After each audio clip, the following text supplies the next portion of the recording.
ওই আতঙ্কবাদী hands up. সর্দার, আমাকে পুরো হুবহু ওই অরিজিনাল ফৌজির মতো লাগে না? আব্বাস, এবার তোকে হুবহু আর্মির মতো লাগছে। এবার তুই বর্ডারে যাবি আর বম লেগিয়ে আসবি। সর্দার, আমি তো বর্ডার চলে যাবো, কিন্তু বর্ডার আমাকে বম কে পৌঁছাবে? ওটা তোকে চাপ নিতে হবে না, বর্ডারে আমাদের আরো লোক আছে। কিন্তু ওকে আমি চিনবো কিভাবে? তোর যে ব্যাসটা লাগা আছে, আমাদের লোকের কাছে সেই ব্যাসটা লাগা থাকবে না। ঠিক আছে সর্দার। ওকে। জানেন স্যার, বর্ডার আমার নিউ জয়েনিং হয়েছে। আমার ডিউটি কোথায় পড়েছে স্যার? জওয়ান, তোমার ডিউটি পড়েছে 3 নম্বর সীমানায়। Okay sir. আরে এই ব্যাচ কোথা থেকে পেলে তুমি? আরে সর্দার যে বলেছিল তোর কাছে ব্যাচ নেই, তার মানে ওই আমাদের লোক। তোমাকে সর্দার পাঠিয়েছে? হ্যাঁ, বম কোথায় আছে? চলো আমার সাথে, বম ওইখানে পাওয়া যাবে।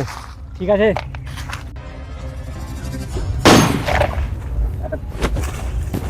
আরে তুমি ওকে মারলে কেন? তুই তো আমাদের লোক। তুই কি ভেবেছিস আমি তোর লোক? আমি একজন ইন্ডিয়ান আর্মি। তুই পালা, যতদূর পালাতে পারিস।